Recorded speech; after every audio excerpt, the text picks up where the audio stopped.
가치관이라는 것을 가지고 있습니다. 여러분, 가치관이 무엇입니까? 어디에 가치를 두고 살아가는가 하는 것이 바로 가치관입니다.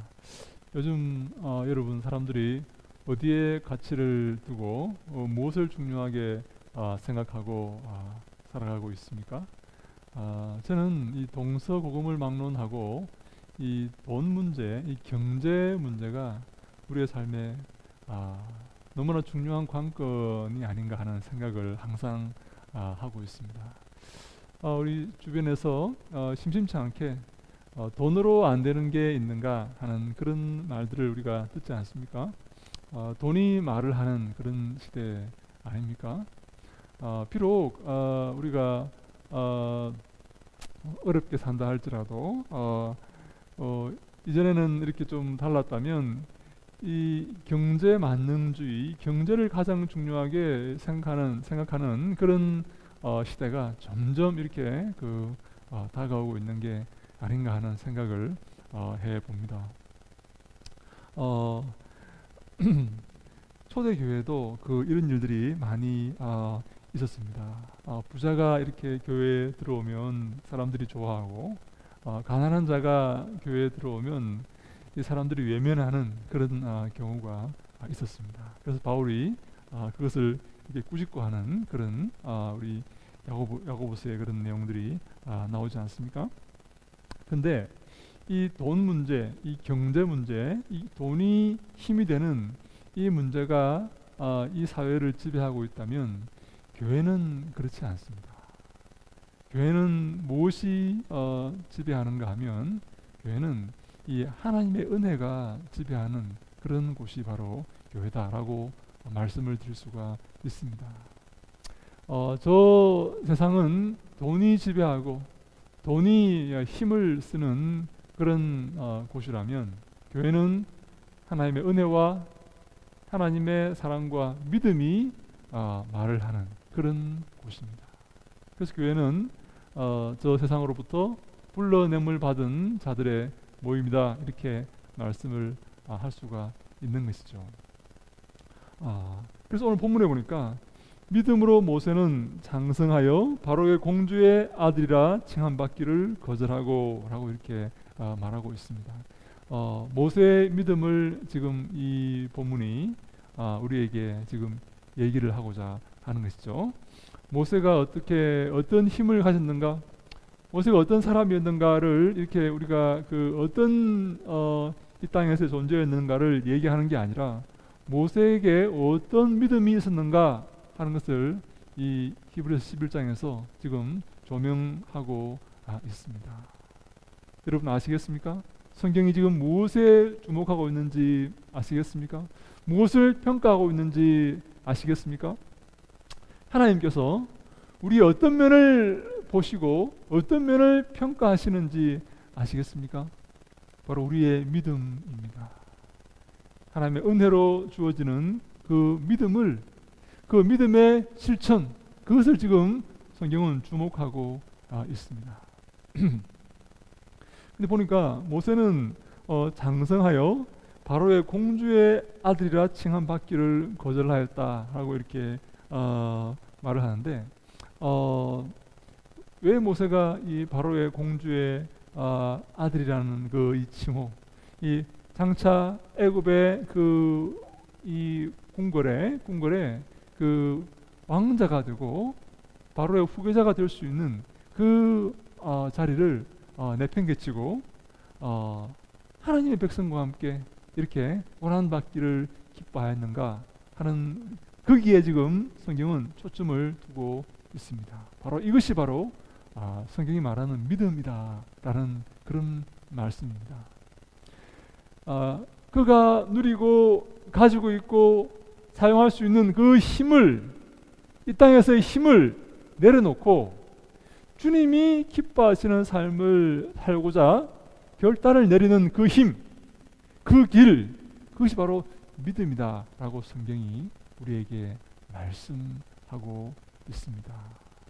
사랑하는 여러분, 주님께서 이 믿음을 우리에게 요구하시고 이 믿음을 보시고자 하십니다. 이 믿음을 평가하시고자 하십니다.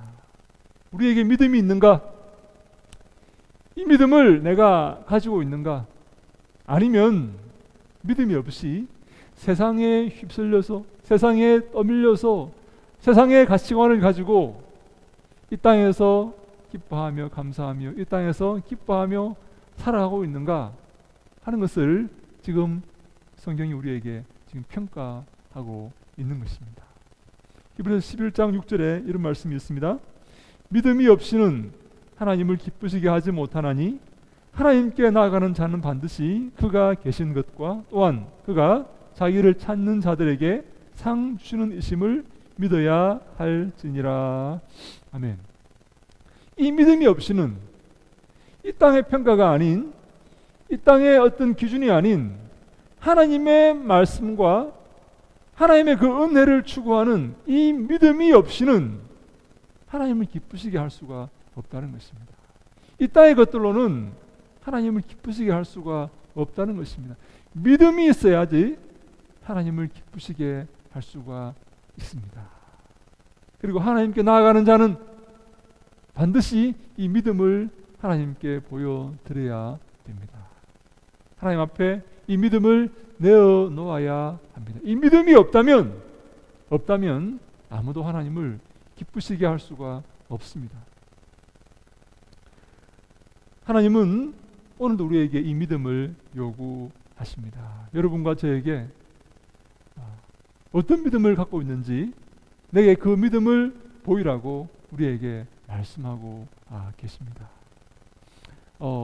모세가 살았던 당시의 애굽은 상상을 초월했던 그런 강대국이었습니다. 이 나일강이라는 이 비옥한 이 땅이 그 풍성한 이 곡식을 이렇게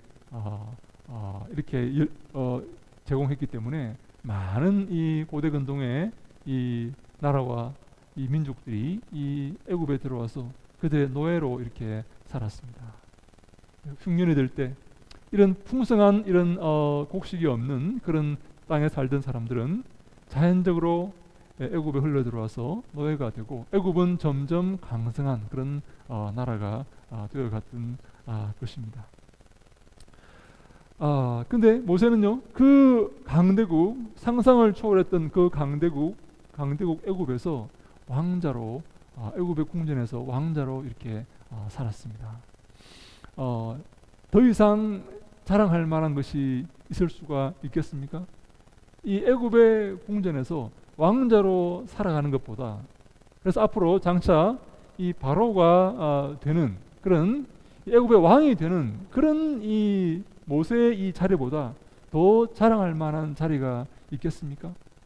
아마 저는 하나님께서 가장 이 자랑할 수 있는, 이 땅에서 가장 내세울 수 있는 그런 어떤 케이스를 지금 우리에게 설명하고 계시는 게 아닌가 이런 생각을 하게 됩니다. 이보다 더 자랑할 만한 것이 있겠습니까? 근데요, 모세는 이 자리를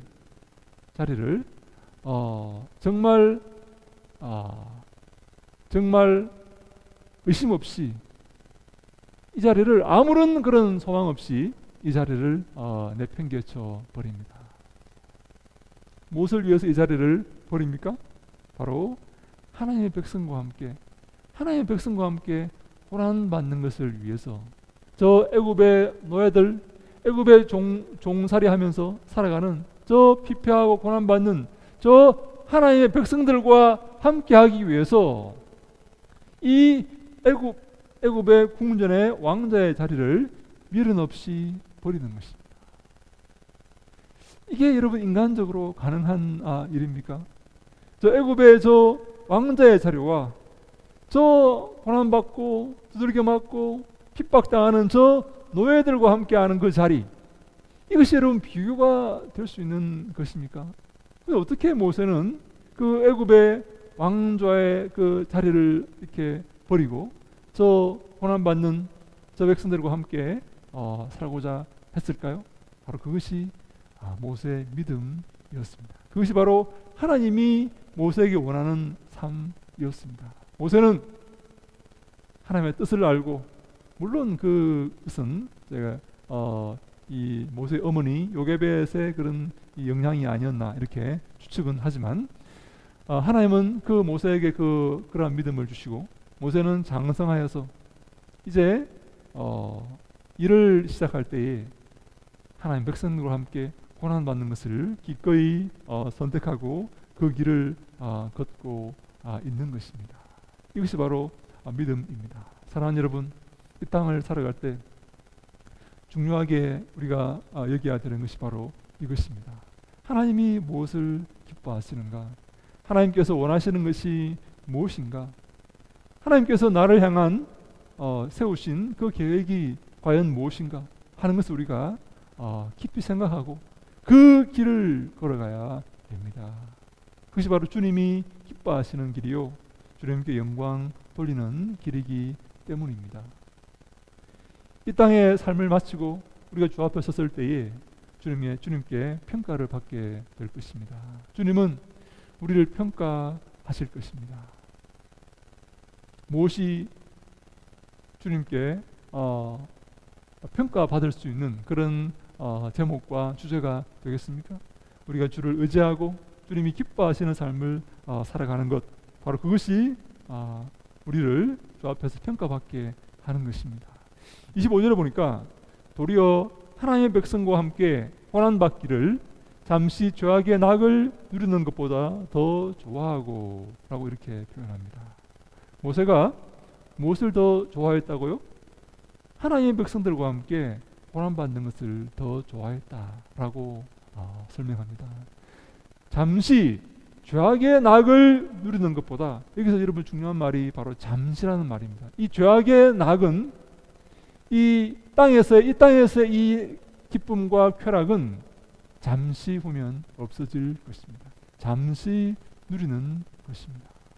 잠시 후면 우리가 주 앞에 서게 될 것이고 잠시 후면 실상이 무엇인지 드러나게 될 것입니다.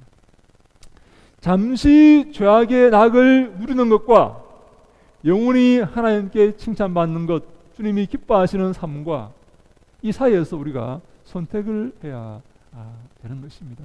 사랑하는 여러분, 우리가 무엇을 선택해야 되겠습니까? 이 둘 사이에 여러분 이 소위 역학 관계를 이해하시겠습니까? 잠시 누리는 이 죄악의 기쁨, 죄악의 쾌락, 즐거움, 이것과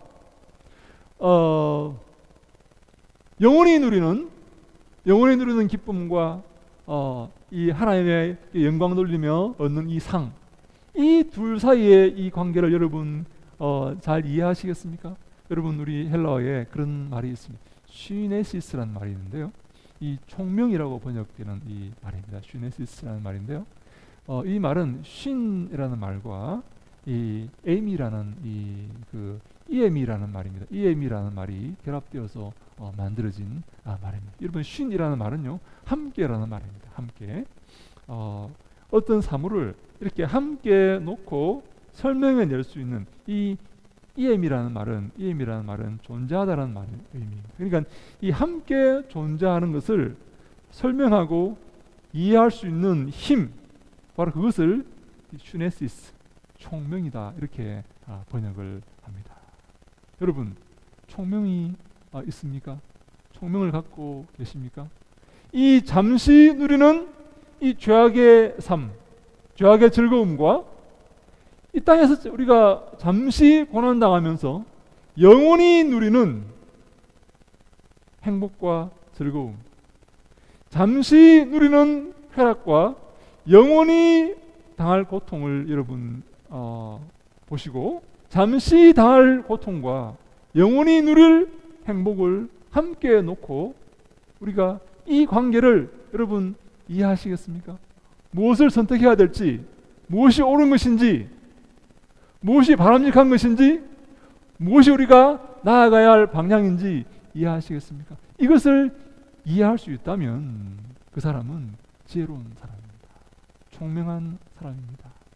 이것을 이해할 수 없다면 잠시 누리는 쾌락과 영원한 형벌, 그리고 잠시 당하는 고통과 영원한 행복, 이 관계를, 이것이 어떤 관계에 있는지를 이해하지 못한다면, 그래서 잠시 누리는 이 쾌락에 빠져서 영원한 고통 가운데 사는 쪽을 선택한다면 이런 것을 바로 어리석다라고 이렇게 성경이 말을 하고 있는 것입니다.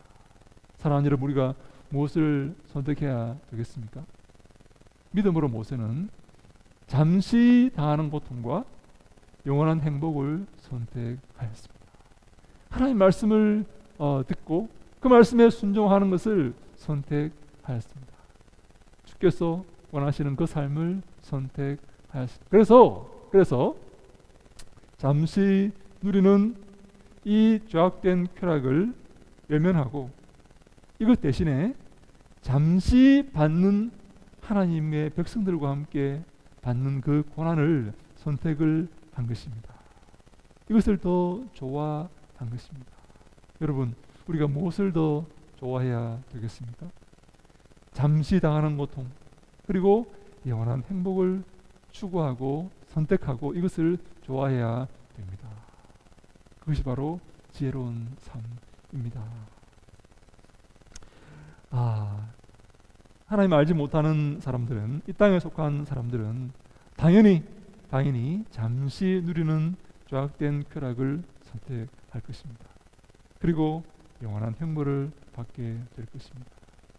하나님 백성은, 구원받은 백성은, 지혜로운 백성은, 믿음이 있는 백성은 잠시 당하는 고난과 놀라운 하나님의 영광, 하나님의 칭찬을 선택할 것입니다. 그가 바로 지혜로운 사람입니다.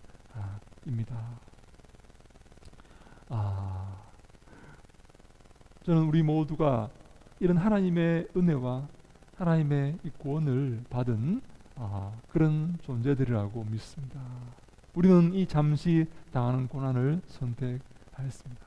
우리는 주님이 기뻐하시는 삶이 무엇인지 고민하고 그 길을 걷는 것을 선택하였습니다.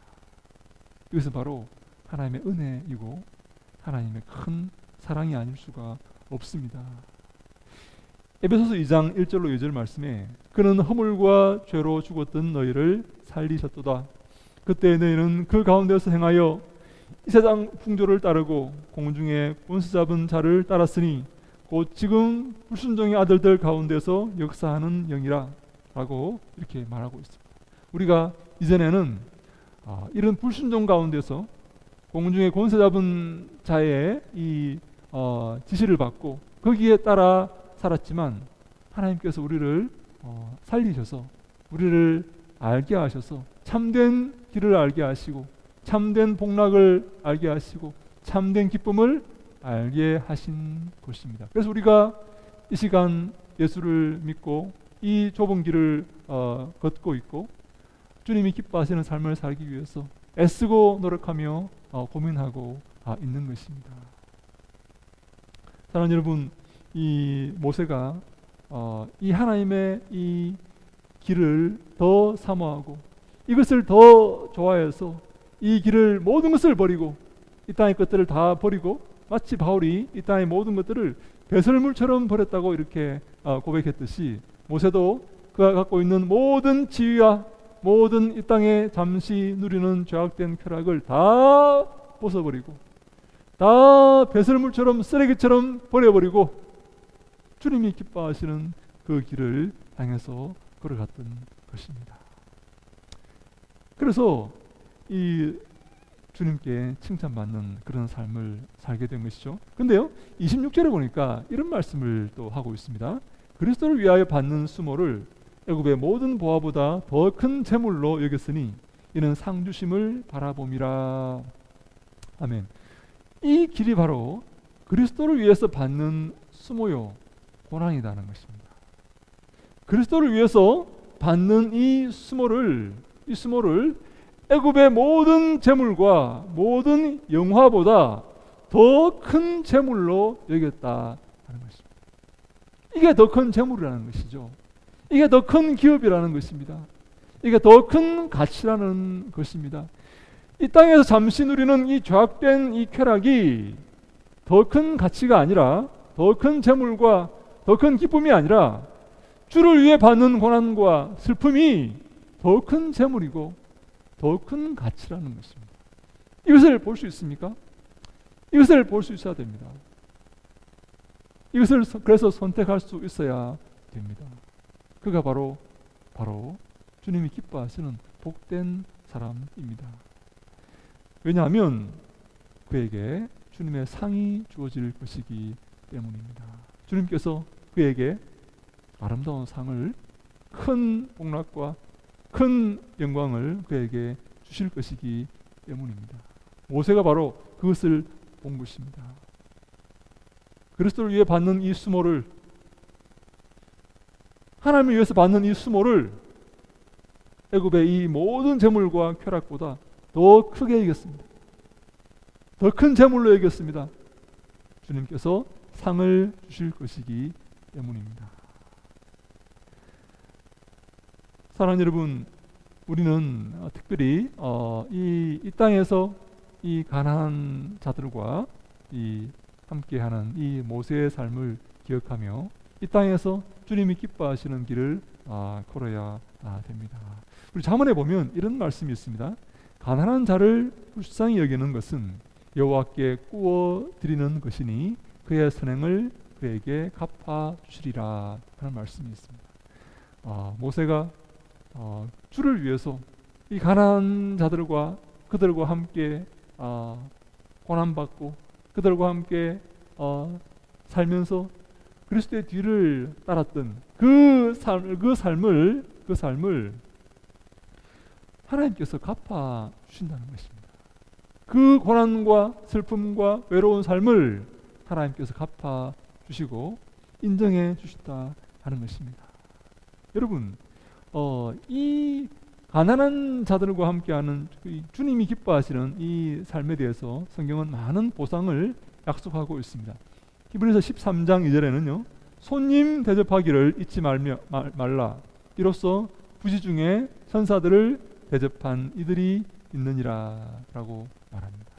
여러분, 그 아브라함이 이 창세기 18장에 마므레 상수리 나무 아래에서 이 지나가는 나그네들을 대접하여서 하나님께 영광 돌리고 큰 은혜를 받는 그 장면을 설명하는 그런 구절이라고 생각합니다. 주님이 기뻐하시는 이 잘못된 그 쾌락이 아니라 주님이 기뻐하시는 삶을 추구하는 삶을 예를 우리에게 보여주고 있는 것이죠. 네, 마지막으로 우리 마태복음 25장에 보면 종말 설교가 나오는데요. 예수님께서 맨 마지막에 이 양들과 염소를 이렇게 쭉 이렇게 나누어 놓으시고 오른쪽에는 양을, 왼쪽에는 염소들을 이렇게 쭉 이렇게 물론 그 비유한 것입니다. 하나님 백성과 세상의 백성을 이렇게 갈라 놓으시고 심판을 하십니다. 창세기 마태복음 25장의 종말 설교입니다. 여러분, 맨 처음에 오른쪽에 있는 양들에게, 즉 구원받은 백성들에게 예수님께서 이렇게 말씀하십니다. 너희들은 내가 줄일 때 먹을 것을 주었고, 내가 헐벗고 있을 때에 입을 것을 주었고, 내가 갇혔을 때에 나를 돌아보았느니라. 이렇게 칭찬하십니다. 내게 선을 행했다는 것입니다. 내게 큰 도움이 되었다는 것입니다. 그러자 이 양들이 이렇게 반문합니다. 주님, 우리는 그런 적이 없습니다. 우리가 언제 그렇게 했습니까? 근데 예수님께서 뭐라고 말씀하십니까? 이 작은 자에게 한 것이 곧 내게 한 것이다 라고 말씀하십니다. 이 작은 자와, 이 주님이 기뻐하시는 작은 자와, 주님의 길을 걷고 있는 이 작은 자와 주님은 당신을 스스로를 동일시 하시는 것입니다. 그래서 이 작은 자를 대접하는 것은 주님을 대접하는 것입니다. 여러분, 이 작은 자에게 선을 베풀고 호의를 베풀어도 돌아오는 것이 없습니다. 이익이 없습니다. 더 손해보게 될 것입니다. 그러나 이 작은 자를 위해서 적선을 하고 이 작은 자를 도와주는 것은 주님을 도와주는 것입니다. 그래서 주님께서 이 작은 자에게 한 것이 바로 나에게 한 것이다 라고 이렇게 말씀을 하신 것입니다. 여기 내 형제 중에 지극히 작은 자 하나에게 한 것이 곧 내게 한 것이다 라고 말씀을 하시는 것입니다. 사랑하는 여러분, 이 길이 바로 우리가 가야 할 길입니다. 이 가치관이 우리가 가져야 할 가치관입니다. 이 길을 하나님께서 기뻐하실 것입니다. 눈을 들어서 이 땅을 보십시오. 여러분, 얼마나 이 땅에 죄악이 관영해 있습니까? 우한 이 폐렴 문제가 요즘 이렇게 온 나라를 시끄럽게 하고 어지럽게 하지 않습니까? 저는요, 이것들을 보면서 얼마나 이 땅에 죄악이 관영해 있고 하나님께서 마지막 때에 전염병을 이 땅에 보내신다고 이렇게 하셨는데, 그 전염병이 바로 이런 것들이 아닌가라는 그런 이 걱정을 이렇게 하게 됩니다. 여러분, 왜 이런 저는 이 영적인 눈으로 이렇게 볼 때에 이런 이 신종 이 바이러스의 이 창궐은 하나님의 심판일 수밖에 없습니다. 기독교를 박해하고 하나님 섬기는 것을 막고 조직적으로 하나님을 대적한 그 결과가 바로 이것입니다. 그렇지 않습니까? 제가 여러분 오버하는 것입니까? 제가 과하게 말씀을 드리는 것입니까? 하나님을 사랑하고 주님이 기뻐하시는 삶을 살아가고 이 땅에서 저 지극히 작은 주의 백성들과 함께 고난받는 것, 그들을 도와주는 것, 그들과 함께하는 것, 그들이 주님이 기뻐하시는 삶을 살아가는 것, 이 땅의 모든 죄악된 이 재물과 쾌락보다 그것을 더 기뻐하는 것, 그것이 바로 주님이 기뻐하시는 삶이고 상을 받는 삶이고 축복된 삶이고 진리의 삶이요 바른 삶입니다. 그 길을 걸어야 됩니다. 여러분, 그 길은요, 그러나 여러분 좁은 길입니다. 사람들이 찾지 않는 길입니다. 그 길을 가자 그러면 사람들이 싫어합니다.